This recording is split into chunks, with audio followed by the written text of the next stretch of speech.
ಈ ಕಾರ್ಯಕ್ರಮ ಒಂದ್ ಕಡೆ ನಮ್ಮ ಉತ್ತರ ಕರ್ನಾಟಕದಲ್ಲಿ, ಅದು ವಿಶೇಷವಾಗಿ ಗಂಡು ಮೆಟ್ಟಿನ ನಾಡು ಹುಬ್ಬಳ್ಳಿಯಲ್ಲಿ, ಅದು ನನ್ನ ಕ್ಷೇತ್ರ ಹುಬ್ಬಳ್ಳಿ ಧಾರವಾಡ ಪೂರ್ವ ಕ್ಷೇತ್ರದಲ್ಲಿ ನಡೆದಿದ್ದು ಮತ್ತು ಒಂದು ಐತಿಹಾಸಿಕವಾದಂಥ ಒಂದು ಕಾರ್ಯಕ್ರಮ ಅಂತ ಹೇಳಿ ಕೂಡ ತಮ್ಮೆಲ್ಲ ಮಾಧ್ಯಮಗಳ ಮುಖಾಂತರ ಕೂಡ ಬಿಂಬಿತವಾಗಿದ್ದಂತು. ಲಕ್ಷಾಂತರ ಜನರು ಕೂಡ ಈ ಕಾರ್ಯಕ್ರಮಕ್ಕೆ ಆಗಮಿಸಿ ಬಹಳ ಯಶಸ್ವಿಯಾದಂಥ ಕಾರ್ಯಕ್ರಮ ಆಗಲಿಕ್ಕೆ ಬಹುಶಃ ಈ ಸಮಸ್ತ ಜನತೆಗೆ ಕೂಡ ನನ್ನ ಹೃದಯಪೂರ್ವಕವಾದಂಥ ಅಭಿನಂದನೆಗಳನ್ನು ಸಲ್ಲಿಸಲಿಕ್ಕೆ ಬಯಸ್ತೀನಿ. ಮತ್ತು ಈ ಕಾರ್ಯಕ್ರಮದ ಯಶಸ್ವಿಗೆ ನಮ್ಮ ಜನಪ್ರಿಯ ಮುಖ್ಯಮಂತ್ರಿಗಳಾದಂಥ ಸನ್ಮಾನ್ಯ ಸಿದ್ದರಾಮಯ್ಯ ಸಾಹೇಬರ ಒಂದು ಅಮೃತ ಹಸ್ತದಿಂದ ಮತ್ತು AICC ಅಧ್ಯಕ್ಷರು, ರಾಷ್ಟ್ರ ನಾಯಕರಾದಂಥ ಮಲ್ಲಿಕಾರ್ಜುನ್ ಖರ್ಗೆ ಅವರ ಸಮ್ಮುಖದಲ್ಲಿ ಮತ್ತು ವಿಶೇಷವಾಗಿ ಒಬ್ಬ ಪ್ರಭಾವಿ ಈ ರಾಜ್ಯದ ಪ್ರಭಾವಿ ನಾಯಕರು ಮತ್ತು ವಸತಿ ಸಚಿವರಾದಂಥ ಸನ್ಮಾನ್ಯ ಜಮೀರ್ ಅಹಮದ್ ಖಾನ್ ಅವರ ಒಂದು ಸಮ್ಮುಖದಲ್ಲಿ ಕೂಡ ಬಹಳ ಯಶಸ್ವಿಯಾದಂಥ ಕಾರ್ಯಕ್ರಮ ನಡೀತು. ವಿಶೇಷವಾಗಿ ಮಾಧ್ಯಮದ ಮಿತ್ರರು ಎಲ್ಲರಿಗೂ ಕೂಡ ಬಹಳಷ್ಟು ತಾವು ಕೂಡ ಇದನ್ನ ಒಂದು ಕವರೇಜ್ ಕೊಡೋದ್ರ ಮೂಲಕ ಬಹಳ ಒಳ್ಳೆಯ ಎಲ್ಲೋ ಒಂದು ಕಡೆ ಇಡೀ ರಾಜ್ಯದಲ್ಲಿ ಮತ್ತು ಇಡೀ ಬೇರೆ ಬೇರೆ ರಾಜ್ಯದಲ್ಲಿ ಕೂಡ ಮಾತನಾಡುವಂಥ ರೀತಿಯಲ್ಲಿ ತಮ್ಮ ಕವರೇಜ್ ಆಗಿದ್ದು ಕೂಡ ತಮಗೂ ಕೂಡ ಅಭಿನಂದನೆ ಸಲ್ಲಿಸಲಿಕ್ಕೆ ಬಯಸ್ತೀನಿ. ಬಹುಶಃ ಇದು ಕಾರ್ಯಕ್ರಮ ಫಸ್ಟ್ ಫೇಸ್ನಲ್ಲಿ 36,789 ಮನೆಗಳನ್ನ ಬೆಂಗಳೂರಿನಲ್ಲಿ ನಾವು ಉದ್ಘಾಟನೆ ಮಾಡಿದ್ವಿ. ಬಹುಶಃ ಇಷ್ಟು ದೊಡ್ಡ ಪ್ರಮಾಣದಲ್ಲಿ ಆಗಿರಲಿಲ್ಲ. ಎರಡನೇ ಹಂತದಲ್ಲಿ ನಾನು ನಮ್ಮ ಮಂತ್ರಿಗಳಿಗೆ ಕೇಳ್ಕೊಂಡೆ, ನಾನೇ ಸ್ಲಂ ಬೋರ್ಡ್ ಅಧ್ಯಕ್ಷರಿರೋದ್ರಿಂದ ನನ್ನ ಭಾಗದಲ್ಲಿ ಬಹಳ ಲಕ್ಷಾಂತರ ಜನರು ಕೂಡಿಸಿ ಒಂದು ದೊಡ್ಡ ಕಾರ್ಯಕ್ರಮ ಮಾಡೋಣ ಅನ್ನುವಂಥದ್ದು ಕೂಡ, ಅದಕ್ಕೆ ಅವರು ಕೂಡ ಒಪ್ಕೊಂಡು ಖಂಡಿತವಾಗಿ ಕೂಡ ಮಾಡೋಣ ಅಂತೇಳಿ ಕಾನ್ಸಂಟ್ರೇಟ್ ಮಾಡಿ ಪಕ್ಕದ ಜಿಲ್ಲೆ ಆದಂಥ ಗದಗ ಮತ್ತು ಹಾವೇರಿ ಜಿಲ್ಲೆಗಳಿಗೆ ನಾವು ಒತ್ತನ್ನು ಕೊಟ್ಟಿದ್ವಿ. ಬೇರೆ ಜಿಲ್ಲೆಗಳಿಗೆಲ್ಲ ಕೂಡ ವರ್ಚುವಲ್ ಮೂಲಕ, ಏನು ಬೇರೆ ಬೇರೆ ಜಿಲ್ಲೆಯಲ್ಲಿ ಎಲ್ಲೆಲ್ಲಿ ಇನಾಗ್ರೇಷನ್ ಇತ್ತು ಅವರಲ್ಲೇ ಸ್ಥಳೀಯ ಶಾಸಕರ ಸಮ್ಮುಖದಲ್ಲಿ ಅಲ್ಲೇ ವರ್ಚುವಲ್ ಮೂಲಕ ಉದ್ಘಾಟನೆ ಮಾಡಿದ್ದು ತಾವೆಲ್ಲ ನೋಡಿದ್ರಿ. ಬಹಳ ಯಶಸ್ವಿಯಾದಂಥ ಕಾರ್ಯಕ್ರಮ, ಬಹಳ ಲಕ್ಷಾಂತರ ಜನ ಸ್ತೋಮನೆ ಬಂತು. ಬಹುಶಃ ಬಹಳ ಎಲ್ಲ ಕಾರ್ಯಕ್ರಮಗಳು ಕೂಡ ಬಹಳ ಚೆನ್ನಾಗಿ ನಡೀತು. ಎಲ್ಲೋ ಒಂದು ಕಡೆ ಒಂದು ಘಟನೆ ನಡೆದು ಬಿಟ್ರೆ, ಆ ಕಟೌಟ್ ಬಿದ್ದದ್ದು ಒಂದು ಘಟನೆ ಬಿಟ್ರೆ ಬೇರೆ ಥರದ ಯಾವ ಥರದ ಅಹಿತಕರ ಘಟನೆ ನಡೀಲಿಲ್ಲ. ಬಹಳ ಯಶಸ್ವಿಯಾದಂಥ ಕಾರ್ಯಕ್ರಮ ಕೂಡ ಆಯಿತು. ಅದಕ್ಕೆ ಮತ್ತೆ ಕೂಡ ಸಮಸ್ತ ಜನತೆಗೆ ನನ್ನ ಹೃದಯಪೂರ್ವಕವಾದಂಥ ಅಭಿನಂದನೆಗಳನ್ನು ಸಲ್ಲಿಸಲಿಕ್ಕೆ ಬಯಸ್ತೀನಿ. ಇನ್ನೊಂದು ಬಹಳ ವಿಶೇಷ ಅಂತಂದರೆ, ಒಂಥರ ಆಶ್ಚರ್ಯನೂ ಅನಿಸಿತ್ತು. ಇಂಥ ಕಾರ್ಯಕ್ರಮ ಇದು ಯಾವುದೇ ಒಂದು ಪಾರ್ಟಿ ಫಂಕ್ಷನ್ ಅಲ್ಲ, ಇದು ಸರ್ಕಾರಿ ಕಾರ್ಯಕ್ರಮ. ಯೂಶಲಿ ಸರ್ಕಾರಿ ಕಾರ್ಯಕ್ರಮ ಅಂತಂದಾಗ ಪಕ್ಷಾತೀತವಾಗಿ ನಾವೆಲ್ಲ ಕೂಡ ಭಾಗವಹಿಸ್ತೀವಿ. ಅದು ಕೂಡ ಬಡವರ ಕಾರ್ಯಕ್ರಮ. ಇವತ್ತು ಬರೀ ಕಾಂಗ್ರೆಸ್ದವ್ರದ್ದು ಅಷ್ಟೇ ಮನೆಗಳ ಹಂಚಿಕೆ ಇರಲಿಲ್ಲ, BJP JDS ಎಲ್ಲ ಭಾಗದಲ್ಲಿ ಕೂಡ ಮನೆ ಹಂಚಿಕೆ ಇತ್ತು. ಅಂಥ ಸಂದರ್ಭದಲ್ಲಿ ನಮ್ಮ ಹುಬ್ಬಳ್ಳಿಯಲ್ಲೇ ನಡೀತಾ ಇದೆ, ಇಷ್ಟು ದೊಡ್ಡ ಮಟ್ಟದಲ್ಲಿ ನಡೀತಾ ಇದೆ, ನಾವು ಕೂಡ ಬಡವರ ಕಾರ್ಯಕ್ರಮ, ನಾವು ಕೂಡ ಭಾಗಿಯಾಗೋಣ ಅನ್ನುವಂಥ ಒಂದು ಒಳ್ಳೆಯ ಚಿಂತನೆ ಇಟ್ಕೊಂಡು ಬಹುಶಃ ಎಲ್ಲರೂ ಕೂಡ ಭಾಗಿಯಾಗಬೇಕಾಗಿತ್ತು. ನನಗೆ ಅದು ಒಂದು ಥರ ಎಲ್ಲೋ ಒಂದು ಕಡೆ ನೋವಿದೆ. ಇಷ್ಟು ಬಡವರ ಕಾರ್ಯಕ್ರಮಕ್ಕೆ ಯಾಕೆ ಈ ರೀತಿಯ ಪ್ರೊಟೆಸ್ಟ್ ಮಾಡುವಂಥದ್ದು, ವಿರೋಧ ವ್ಯಕ್ತಪಡಿಸುವಂಥದ್ದು? ಇವ್ರಿಗೆ ಬಡವರಂದ್ರೆ ಅಲರ್ಜಿನೋ ಅಂತ ಕಾಣ್ತದೆ. ಇವ್ರಿಗೆ ಬಡವರಿಗೆ ಯಾವುದು ನಾವು 5 ಗ್ಯಾರಂಟಿಗಳನ್ನು ಕೊಟ್ಟಾಗೂ ಕೂಡ ವಿರೋಧ ಮಾಡಿದರು. ಕಡು ಬಡವರಿಗೆ ಬಹುಶಃ ಸುಮಾರು 20-30 ವರ್ಷದಿಂದ ಇಲ್ಲಿ ಮನೆಗಳಿಲ್ಲ, ನಮ್ಮ ತಲೆ ಮೇಲೆ ಸೋರಿಲ್ಲ ಅಂತೇಳಿ ಕನಸು ಕಾಣ್ತಾ ಇದ್ರು. ಆ ಕನಸು ನನಸುವಾಗುವಂಥ ದಿನ. ಪಾಪ ಇವತ್ತು ಆ ಲಕ್ಷಾಂತರ ಜನರು, ತಾವೆಲ್ಲ ನೋಡಿದ್ರಿ, ಸುಮಾರು 2.5-3 ಲಕ್ಷ ಜನ ಆ ಸ್ತೋಮ ನೋಡಿದಾಗ ಬಹುಶಃ ಈ ಸರ್ಕಾರದ ಸಾಧನೆಗಳನ್ನು ಮೆಚ್ಚಿಕೊಂಡೇ ಅವ್ರಿಗೆ ಆಶೀರ್ವಾದ ಮಾಡಲಿಕ್ಕೆ ಈ ದೊಡ್ಡ ಸಂಖ್ಯೆಯಲ್ಲಿ ಜನಸ್ತೋಮ ಬಂದಿದೆ. ಅದ್ರಲ್ಲಿ ಬಹುಶಃ ಎಲ್ಲರೂ ಕೂಡ ಭಾಗಿಯಾಗಬೇಕಾಗಿತ್ತು. ಆದರೆ ಅದನ್ನು ಬಿಟ್ಟು ಪ್ರತಿಭಟನೆ ಮಾಡುವಂಥದ್ದು, ಸುಳ್ಳು ಆರೋಪಗಳನ್ನು ಮಾಡುವಂಥದ್ದು, ಶಿಷ್ಟಾಚಾರ ಉಲ್ಲಂಘನೆ ಆಗಿದೆ ಅನ್ನುವಂಥದ್ದು ಎಲ್ಲವೂ ಕೂಡ ಸತ್ಯಕ್ಕೆ ದೂರವಾದಂಥ ವಿಚಾರಗಳನ್ನು ವ್ಯಕ್ತಪಡಿಸಿ ಸ್ಟ್ರೈಕ್ ಮಾಡಿ ಅದನ್ನ ಏನು ಪಡ್ಕೊಂಡ್ರು ನನಗಂತೂ ಅರ್ಥ ಆಗಲಿಲ್ಲ. ನಾವು ಎಲ್ಲಿ ಕೂಡ ಕಾಂಗ್ರೆಸ್ ಪಕ್ಷದವರು ನಾವು ಪ್ರೋಟೋಕಾಲ್ ಯಾವುದೋ ಮೇಂಟೈನ್ ಮಾಡಿದ್ವಿ. ತಾವು ನೋಡಿದ್ರಿ ಕಾರ್ಡ್ನಲ್ಲಿ ಯಾವ ರೀತಿ ಪ್ರೋಟೋಕಾಲ್ನಲ್ಲಿ ಇರಬೇಕು ಆ ರೀತಿ ಹಾಕಿದ್ದೀವಿ. ಬ್ಯಾಕ್ ಡ್ರಾಪ್ ಕೂಡ ತಾವು ಗಮನಕ್ಕೆ ತಗೊಂಡಿದ್ದೀರಿ. ಅಲ್ಲಿಯೂ ಕೂಡ ಪ್ರೈಮ್ ಮಿನಿಸ್ಟರಿಂದ ಹಿಡಿದು ನಮ್ಮ ಜೋಶಿ ಅವರಿಂದ ಹಿಡಿದು ಎಲ್ಲ ಪ್ರೋಟೋಕಾಲ್ ಕೂಡ ಮೇಂಟೈನ್ ಮಾಡಿದ್ದೀವಿ. ಮತ್ತು ಕಾರ್ಯಕ್ರಮನೂ ಕೂಡ ನಾವು ಸ್ವತಃ ಜೋಶಿ ಸಾಹೇಬರಿಗೆ ನಾನು ಮಂತ್ರಿಗಳು ಕೂಡ ದೂರವಾಣಿ ಮುಖಾಂತರ ಈ ಥರ ಕಾರ್ಯಕ್ರಮ ಮಾಡ್ತಾ ಇದ್ವಿ,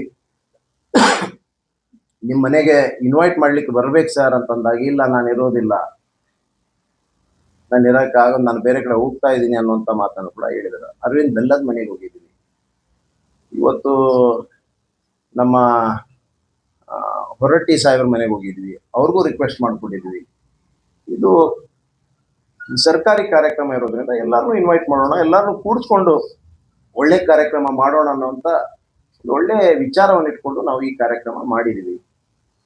ಆದರೆ ಇವರು ನಮ್ಮನ್ನು ಕರೆದೇ ಇಲ್ಲ, ನಮ್ಮನ್ನು ಕೇಳಿ ಡೇಟ್ ಫಿಕ್ಸ್ ಮಾಡಬೇಕಾಗಿತ್ತು ಅಂತೇಳಿ ಬೇರೆ ಬೇರೆ ಥರದ ವಿಚಾರಗಳನ್ನು ವ್ಯಕ್ತಪಡಿಸಿದ್ದಾರೆ.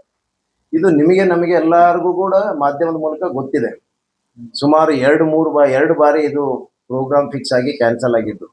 3ನೇ ಬಾರಿ ಕೂಡ ಸುಮಾರು 3 ತಿಂಗಳ ಮುಂಚಿತವಾಗಿ ಕೂಡ ನಿಮಗೆಲ್ಲ ಮಾಧ್ಯಮದ ಮೂಲಕ ನಾವು ಇದೇ ತಿಂಗಳು ಇಂಥ ತಾರೀಕಿಗೆ ನಾವು ಉದ್ಘಾಟನೆ ಮಾಡ್ತಾ ಇದ್ದೀವಿ ಅನ್ನುವಂಥದ್ದು ಇಡೀ ರಾಜ್ಯದ ಜನತೆಗೆ ಗೊತ್ತಿದೆ.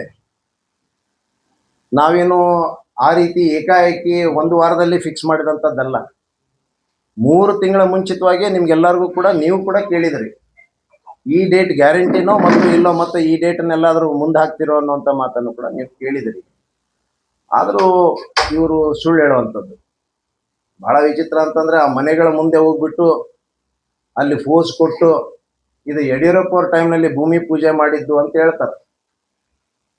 ಹೋಗ್ಲಿ, ಅವರು ಯಾರೋ ತಿಳುವಳಿಕೆ ಇರಲಾರ್ದು ಹುಡುಗ ಸ್ಟೇಟ್ಮೆಂಟ್ ಮಾಡಿದಾನೆ, ಅವ್ನಿಗೆ ಬುದ್ಧಿಮಟ್ಟನೂ ಅಷ್ಟೇ ಇದೆ, ಅವ್ನ ಬುದ್ಧಿಮಟ್ಟನೂ ಅಂತ ಹೇಳ್ಬಿಟ್ಟು ನಾವು ನೆಗ್ಲೆಕ್ಟ್ ಮಾಡ್ಬೋದಾಗಿತ್ತು. ಒಬ್ಬ ಮಾಜಿ ಮೇಯರ್ ಕೂಡ ಆ ರೀತಿ ಪ್ರಸ್ತಾಪ ಮಾಡ್ತಾನೆ, ಇದು ನಮ್ಮ ಕಾಲದಲ್ಲಿ ಸ್ವತಃ ಯಡಿಯೂರಪ್ಪನವರು ಭೂಮಿ ಪೂಜೆ ಮಾಡಿದ್ದಂತೇಳಿ. ನಿನ್ನೆ ನಾನು ಪ್ರಸ್ತಾಪ ಮಾಡಿದ್ದೀನಿ. 2017ರಲ್ಲಿ ಸೆಟಲ್ಮೆಂಟ್ ಗ್ರೌಂಡ್ನಲ್ಲಿ ಏನು ಬೃಹತ್ ಕಾರ್ಯಕ್ರಮ ನಾವು ಹಮ್ಮಿಕೊಂಡಿದ್ದೀವಿ, ಮುಖ್ಯಮಂತ್ರಿಗಳ ಅಮೃತ ಹಸ್ತದಿಂದನೇ ಭೂಮಿ ಪೂಜೆ ಮಾಡಿದ್ದೀವಿ. ಮತ್ತು ನಾನು ಅದನ್ನು ಕೂಡ ಹೇಳಿದ್ದೇನೆ, ನಿಮ್ಮ ಅಮೃತ ಹಸ್ತದಿಂದ ಭೂಮಿ ಪೂಜೆ ಮಾಡಿದ್ದೀವಿ, ಇವತ್ತು ನಿಮ್ಮ ಅಮೃತ ಹಸ್ತದಿಂದಲೇ ಉದ್ಘಾಟನೆ ಆಗ್ತಾ ಇರೋದು ನಮಗೆ ಬಹಳ ಸಂತೋಷ ತಂದಿದೆ ಅನ್ನುವಂಥ ಮಾತನ್ನು ಕೂಡ ನಾನು ಪ್ರಸ್ತಾಪ ಮಾಡಿದ್ದೀನಿ. ಈ ರೀತಿ ಸುಳ್ಳು ಪ್ರಚಾರಗಳನ್ನು ಮಾಡುವಂಥದ್ದು ಎಷ್ಟರ ಮಟ್ಟಿಗೆ ಸರಿ ಅನ್ನುವಂಥದ್ದು ನೀವು ಕೂಡ ತಿಳ್ಕೊಳ್ಬೇಕು. ನಿಜವಾಗಿ ಹೇಳ್ಬೇಕಂತಂದ್ರೆ ಪ್ರೋಟೋಕಾಲ್ ವೈಲೇಷನ್ ಮಾಡುವಂಥದ್ದು ಎಲ್ಲೋ ಒಂದ್ ಕಡೆ ಕೇಂದ್ರ ಸರ್ಕಾರ ಬಂದ ತಕ್ಷಣ ಎಲ್ಲವನ್ನು ಕೂಡ ಪ್ರೋಟೋಕಾಲ್ ಎಲ್ಲ ಗಾಳಿಗೆ ತೂರಿ ಕಾರ್ಯಕ್ರಮಗಳ ಮಾಡೋರು ಅದರಲ್ಲಿ ನಿಸ್ಸೀಮರು ಬಿಜೆಪಿಯವರು. ಸುಳ್ಳು ಹೇಳೋದ್ರಾಗ ನಿಸ್ಸೀಮರು, ಸುಳ್ಳೇ ಅವ್ರ ಮನಿ ದೇವರು ಅಂತ ಹೇಳ್ತೀವಿ ನಾವು. ಪ್ರತಿ ಬಾರಿ ಕೂಡ ನಮ್ಮ ಮುಖ್ಯಮಂತ್ರಿಗಳು ಕೂಡ ಹೇಳ್ತಾರೆ. ಇದೇ ನಮ್ಮ ಯಾವುದು ಹುಬ್ಬಳ್ಳಿಯಲ್ಲಿ ESI ಹಾಸ್ಪಿಟ್ಲು, ಅದು 100 bedded to 50 bedded to 100 bedded hospital ಆದಾಗ 2011ನಲ್ಲಿ ಮಲ್ಲಿಕಾರ್ಜುನ್ ಖರ್ಗೆ ಅವರು ಅವರ ಸಂದರ್ಭದಲ್ಲಿ ಆದಂಥದ್ದು, ಭೂಮಿ ಪೂಜೆ ಮಾಡಿದಂಥದ್ದು. ಆದರೆ ಅದರ ಉದ್ಘಾಟನೆಗೆ ತರಾತುರಿಯಲ್ಲಿ ಯಾರಿಗೂ ಕೇಳಲಿಲ್ಲ. ಯಾರು ನಮ್ಮ ಆ ಸಂದರ್ಭದಲ್ಲಿ ಮಂತ್ರಿ ಬಂಗಾರು ಲಕ್ಷ್ಮಣ್ ಅನ್ನೋಂಥವ್ರು ಸೆಂಟ್ರಲ್ ಮಿನಿಸ್ಟರ್ನ ತರಾತುರಿಯಲ್ಲಿ ಕರ್ಕೊಂಡು ಬಂದು ಉದ್ಘಾಟನೆ ಮಾಡಿಬಿಟ್ರು. ಕೋಟಿ ಅಂತೂ ಕಾರ್ಪೊರೇಷನ್ ಸ್ಪೆಷಲ್ ಗ್ರಾಂಟ್ ಬಂದೇ ಬರ್ತಾ ಇತ್ತು. ಅದಕ್ಕೆ ಅಡಿಷನಲ್ ಆಗಿ ಇನ್ನೊಂದು 500 ಕೋಟಿ ಕೊಟ್ಟಿದ್ದು ಬಿಟ್ರೆ, ಅದನ್ನು ಕೂಡ 50 ಅಲ್ಲ, ಎಕ್ಸೆಸ್ ಆದರೂ ಕೂಡ 60% ವರೆಗೂ ಕೂಡ ನಾವೇ ಕೊಡಬೇಕಾದಂಥ ಸಂದರ್ಭ ಇದ್ದಿದ್ದು. ಲ್ಯಾಂಡ್ ನಮ್ಮದು, ಇಂಪ್ಲಿಮೆಂಟೇಷನ್ ನಮ್ಮದು, 50% ನಮ್ಮದು. ನೀವೆಲ್ಲಿ ಮುಖ್ಯಮಂತ್ರಿಗಳ ಫೋಟೋ ಹಾಕೋದಿಲ್ಲ, ಅಲ್ಲಿ ಪ್ರೈಮ್ ಮಿನಿಸ್ಟರ್ ಫೋಟೋ ಹಾಕ್ಕೊಂಡು ಮೆರಿತೀರಿ. ಇಂಥ 1, 2, 100 ಕೇಸ್ಗಳು ನಾನು ಹೇಳ್ಬೇಕಾಗ್ತದೆ ನಿಮಗೆಲ್ಲ. ಇದು 2017ರಲ್ಲಿ ವಿಮಾನ ನಿಲ್ದಾಣಕ್ಕೆ ಅಪ್ಗ್ರೇಡೇಷನ್ಗೆ ಭೂಮಿ ಪೂಜಾ ನೀವು ಮಾಡಿದಿರಿ. ಆ ಸಂದರ್ಭದಾಗ ಎಲ್ಲಿ ನೀವು ಮುಖ್ಯಮಂತ್ರಿಗಳ ಫೋಟೋ ಹಾಕಿದ್ರಿ? ನೀವು ನಮ್ಮವರೆಲ್ಲ ಸ್ಟ್ರೈಕ್ ಮಾಡಿದ್ರಲ್ಲ, ಲ್ಯಾಂಡ್ ತಗೊಂಡವರು ನಾವು. ವಿಮಾನ ನಿಲ್ದಾಣ ಸ್ಥಾಪನೆ ಮಾಡಿದ್ದು ಕೂಡ ಅವಾಗಿನ ಒಂದು ಸರೋಜಿನಿ ಮಹಿಷಿ ಇದ್ಲು, ಆ ಸಂದರ್ಭದಾಗ ಆಗಿದ್ದು. ನೀವು ಅಪ್ಗ್ರೇಡೇಷನ್ ಮಾಡಿದ ತಕ್ಷಣ ಆ ಸಂದರ್ಭದಾಗ ಯಾಕೆ ನೀವು ಮುಖ್ಯಮಂತ್ರಿಗಳಿಗೆ ಫೋಟೋ ಹಾಕುವಂತ ಸೌಜನ್ಯ ಕೂಡ ಇರಲಿಲ್ಲ? ಅವಾಗೆಲ್ಲಿ ಪ್ರೋಟೋಕಾಲ್ ಹೋಯ್ತು ನಿಮಗೆ? ಈ ರೀತಿ ಕೊಪ್ಪಳದಲ್ಲಿ ಮೊನ್ನೆ ನಡೀತು. ಕೊಪ್ಪಳ ಹಿಟ್ನಾಳ ಅಲ್ಲಿ ಮೇಲ್ ಸೇತುವೆ ಮಾಡಬೇಕಾದ್ರೆ ಡಿಸ್ಟ್ರಿಕ್ಟ್ ಮಿನಿಸ್ಟ್ರು ಇಲ್ಲ, ಲೋಕಲ್ MP ಇಲ್ಲ, ಎಲ್ಲವನ್ನು ಗಾಳಿ ತೂರಿ ಮಾಡ್ತೀರಿ ನೀವೆಲ್ಲ. ಯಾವ ನೈತಿಕತೆ ಇದೆ ನಿಮಗೆ? ಯಾವ ನೈತಿಕತೆ ಮೇಲೆ ನೀವು ಪ್ರೋಟೋಕಾಲ್ ಹೇಳ್ತೀರಿ? ಬಹಳ ಜನರ ದಿಕ್ಕು ತಪ್ಪಿಸೋದಷ್ಟೇ. ಇದೆಲ್ಲ ಒಂದ್ ಕಡೆ ನಮ್ಮಿಂದ ಆಗೈತಿ. ಇವತ್ತು ಆ ಮನೆಗಳಿಗೆ ಏನಾದರೂ ಪುಣ್ಯಾತ್ಮ 4 ಲಕ್ಷ ರೂಪಾಯಿ ಎಕ್ಸೆಸ್, 4-5 ಲಕ್ಷ ರೂಪಾಯಿ ನಮ್ದೇ ಆಗ್ತದೆ ಸ್ಟೇಟ್ ಗೌರ್ಮೆಂಟ್. ನಮ್ಮಿಂದ ಕೊಡುವಂಥದ್ದು ಆಗ್ಲಿಲ್ಲ ಅಂದ್ರೆ ಎಲ್ಲಿ ಆ ಮನೆಗಳು ಕಟ್ಲಿಕ್ಕೆ ಆಗ್ತಿತ್ತು? ಕಟ್ಲಿಕ್ಕೆ ಆಗ್ತಾನೆ ಇರಲಿಲ್ಲ. ಇವತ್ತು ಇಂಥವೆಲ್ಲ ಕೂಡ ಎಲ್ಲೋ ಒಂದ್ ಕಡೆ ಎಲ್ಲದಕ್ಕೂ ವಿರೋಧ ಮಾಡುವಂತ ಒಂದು ಪ್ರವೃತ್ತಿ ಬೆಳೆಸ್ಕೊಳ್ಬಾರ್ದು. ಜನಪರವಾದಂತ ಕೆಲಸಗಳಿದ್ದಾಗ ನಮ್ಮನ್ನ ಆರಿಸಿ ಕಳಿಸಿರ್ತಾರ. ಬಡವ್ರ ಕೆಲಸ ಇದ್ದಾಗ ಸರ್ಕಾರದಲ್ಲಿ ಏನು ಒಳ್ಳೆ ಕೆಲಸ ಮಾಡ್ತದ ಅದಕ್ಕೆ ಅಭಿನಂದಿಸುವಂತ ಕೆಲಸ ಮಾಡ್ಬೇಕು. ನೀವು ಹೋರಾಟ ಮಾಡೋದು ನಮ್ಮ ವಿರುದ್ಧ ಹೋರಾಟ ಮಾಡಬಾರ್ದಾಗಿತ್ತು. ಇದೇ ಅರವಿಂದ್ ಬೆಲ್ಲದವ್ರಿಗೆ ಹೇಳಕ್ ಬಯಸ್ತೀನಿ, ಮಹೇಶ್ ತೆಂಗಿನಕಾಯಿ ಅವ್ರಿಗೆ ಹೇಳಕ್ ಬಯಸ್ತೀನಿ, ನಿಮ್ಮ ಹೋರಾಟ ಕೇಂದ್ರ ಸರ್ಕಾರದ ವಿರುದ್ಧ ಹೋರಾಟ ಮಾಡ್ರಿ. ನಿಮ್ಮ ಹೋರಾಟ ಮೋದಿಯವ್ರ ವಿರುದ್ಧ ಹೋರಾಟ ಮಾಡ್ರಿ. ಏನಂತೇಳಿ? ಸರ್, ನಾವು UPA ಗೌರ್ಮೆಂಟ್ ಇದ್ದಾಗ ರೇ ಪ್ರಾಜೆಕ್ಟ್ ನಲ್ಲಿ ಒಂದು ಮನೆಗೆ 5 ಲಕ್ಷ ಕೊಡ್ತಾ ಇದ್ರು, ನೀವು 1.5 ಲಕ್ಷ ಕೊಡ್ತಾ ಇದ್ರಿ. ಅವ್ರು 5 ಲಕ್ಷ ಕೊಟ್ಟಾಗ ನಾನು ಧಾರವಾಡದಲ್ಲಿ 2,000 ಮನೆಗಳು ಕಟ್ಲಿಕ್ಕಾಗಿದೆ ನನಗೆ.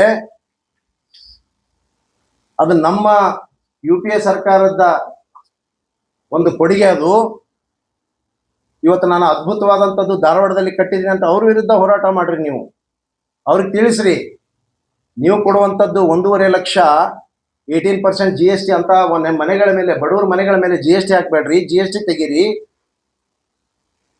ಕನಿಷ್ಠ ನೀವು 1.5 ಲಕ್ಷ ಆದ್ರೂ ಕೊಟ್ಟಂಗಾಗುತ್ತೆ.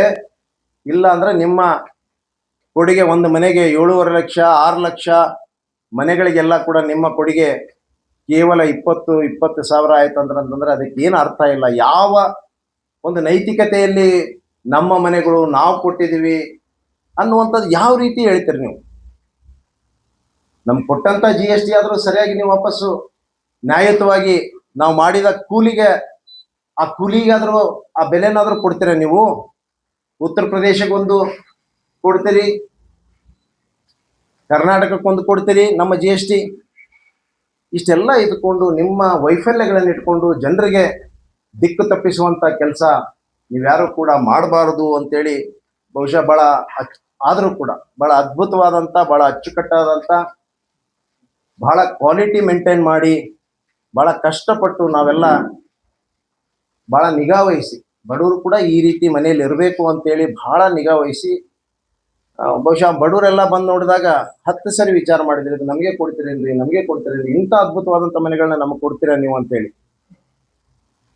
ಬಡವರು ಕೂಡ ಒಳ್ಳೆ ರೀತಿಯಲ್ಲಿ ಜೀವನ ನಡೆಸಲಿ ಅನ್ನುವಂಥ ಒಂದು ದೃಷ್ಟಿಯಲ್ಲಿ ಇಟ್ಕೊಂಡು ನಾವು ಇಂಥ ಮನೆಗಳನ್ನು ಕಟ್ಟಿದ್ವಿ.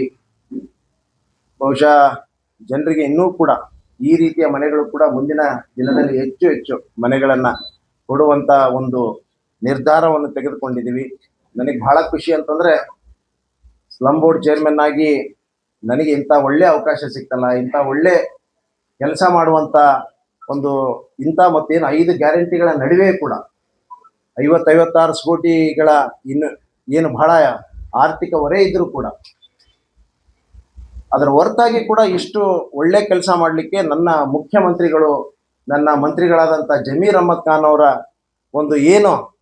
ಒಂದು ದೂರದೃಷ್ಟಿ, ಬಡವರ ಕಾಳಜಿ ಇಟ್ಕೊಂಡು ಅದೇನು ಬಡವರ ಸಂಬಂಧ ಇಷ್ಟು ದೊಡ್ಡ ಬಜೆಟ್ ಅನ್ನು ಕೊಟ್ಟು ನಮಗೆ ಕೆಲಸ ಮಾಡ್ಲಿಕ್ಕೆ ಅವಕಾಶ ಮಾಡಿಕೊಟ್ರಲ್ಲ, ಇದು ನಿಜಕ್ಕೂ ಕೂಡ ಅವರಿಗೆ ಮತ್ತೊಮ್ಮೆ ತಮ್ಮ ಮೂಲಕ ಅವರಿಗೆ ನಾನು ಅಭಿನಂದನೆ ಸಲ್ಲಿಸಲಿಕ್ಕೆ ಬಯಸ್ತೀನಿ. Thank you. ಯಾವಾಗ ಹಕ್ಕುಪತ್ರ ಯಾವಾಗ ಕೊಡ್ತೀವಿ? ಯಾವಾಗ ಹೇಳ್ಬಿಟ್ಟಿದ್ದೀವಿ ಅಲ್ಲ, ಹಕ್ಕುಪತ್ರ ನಿನ್ನೆ ಮನೆಗಳು ಹಸ್ತಾಂತರ ಅಲ್ಲ ನಿನ್ನೆ ಕೊಡ್ಲಿಲ್ಲ, ಯಾವಾಗ? ಅಲ್ಲ, ಈಗ ಕೊಟ್ಟೇ ಬಿಡ್ತೀವಿ, ನಮ್ದೇನು ಇಲ್ಲೇ ಇಲ್ಲ. ಕೀ ಅದು ಹ್ಯಾಂಡ್ ಓವರ್ ಮಾಡ್ಬಿಟ್ಟು ಈಗ ಎಲ್ಲ ಅವ್ರವ್ರ ಕೈಯಲ್ಲಿ ಕೊಟ್ಬಿಡ್ತೀವಿ. ಯಾವ್ದು ಮನೆ ಹಂಚಿಕೆ ಆದ್ಮೇಲೆ ಸರ್ ಒಂದಿಷ್ಟು ಸಂದರ್ಭದಲ್ಲಿ ಮನೆಯನ್ನ ಪರಭಾರೆ ಮಾಡೋದು, ಬಾಡಿಗೆ ಕೊಡೋದು, ಬೇರೆ ಇರಿಸುವಂತ ಅಲ್ಲ, ಇದೆಲ್ಲ ಕೂಡ ಇದರಲ್ಲೇ ಇದೆ. ಅದು ಈ ರೀತಿ ಇಷ್ಟು ವರ್ಷ ಹಿಂಗ್ ಪರಭಾರೆ ಮಾಡಬಾರ್ದು ಎಲ್ಲ ಅನ್ನುವಂಥದ್ದು ಇದೆ. ಅದನ್ನೆಲ್ಲ ಅವ್ರು ನಡ್ಸ್ಕೊಂಡು ಹೋಗ್ಬೇಕು. ಅದಕ್ಕೆ ಕಾನೂನಿಗೆ ವಿರುದ್ಧವಾಗಿ ಕೂಡ ಯಾರು ಮಾಡಬಾರ್ದು.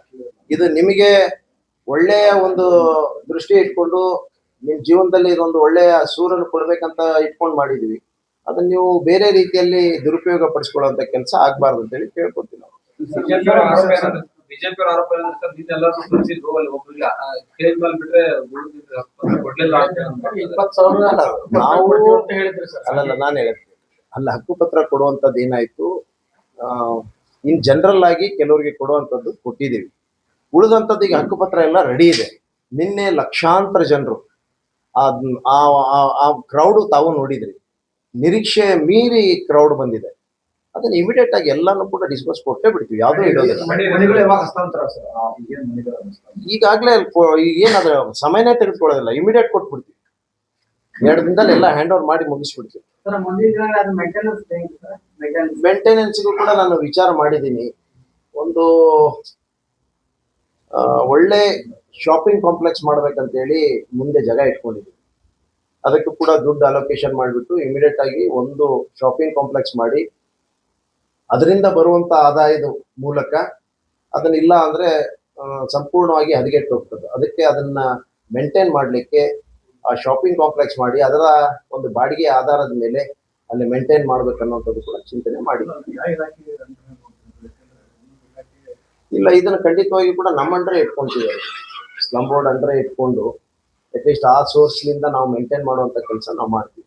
ಅದರ್ವೈಸ್ ಕಾರ್ಪೊರೇಷನ್ಗೆ ಹ್ಯಾಂಡ್ ಓವರ್ ಮಾಡಿ ಅವರಾದ್ರೂ ಮೇಂಟೈನ್ ಮಾಡ್ಲಿಕ್ಕೆ ಅದನ್ನ ಹ್ಯಾಂಡ್ ಓವರ್ ಮಾಡಿ. ಇಲ್ಲ, ಅದೆಲ್ಲ ಅವ್ರು ಮಾಡ್ಕೊಳ್ಬೇಕು. ಅವ್ರಿಗೆ ಬೇಕಾಗಿತ್ತು, ಒಳ್ಳೇದಿತ್ತಂದ್ರೆ ಅವ್ರು ಅಸೋಸಿಯೇಟ್ ಮಾಡ್ಕೊಂಡು ಅವ್ರು ಮೇಂಟೈನ್ ಮಾಡ್ಕೊಂಡು ಒಂದು 100 ರೂಪಾಯಿ ಹಾಕೊಂಡು ಏನಾದ್ರು ಮಾಡುವಂಥದ್ದು ಅವ್ರು ಮಾಡ್ಕೊಳ್ಬೇಕು. ಅವ್ರ ಮೇಂಟೆನೆನ್ಸು ಇಲ್ಲ ಆದ್ರೆ ನಾವು ಬೇರೆ ರೀತಿಯಲ್ಲೂ ಕೂಡ ಇಷ್ಟು ಒಳ್ಳೆ ಕಟ್ಟಡ ಕ್ವಾಲಿಟಿ ಮೇಂಟೈನ್ ಮಾಡಿ ಎಲ್ಲಾ ರೀತಿಯಲ್ಲೆಲ್ಲ ಲೈಬ್ರರಿ ಮಾಡಿದೀವಿ, ಹಾಸ್ಪಿಟಲ್ ಮಾಡಿದೀವಿ, ಈಗ ಒಂದು ಭವನ್ ಮಾಡುವಂಥದ್ದು ಎಲ್ಲ ಪ್ಲಾನಿಂಗು ಎಲ್ಲ ಕೂಡ ಬಹಳ ಒಳ್ಳೆ ಪ್ಲಾನಿಂಗ್ ಮಾಡಿದೀವಿ. ಈಗಾಗಲೇ ಮತ್ತೆ ಕೆಲವೇ ತಿಂಗಳಲ್ಲಿ ಮತ್ತೆ ಪೌರ ಕಾರ್ಮಿಕ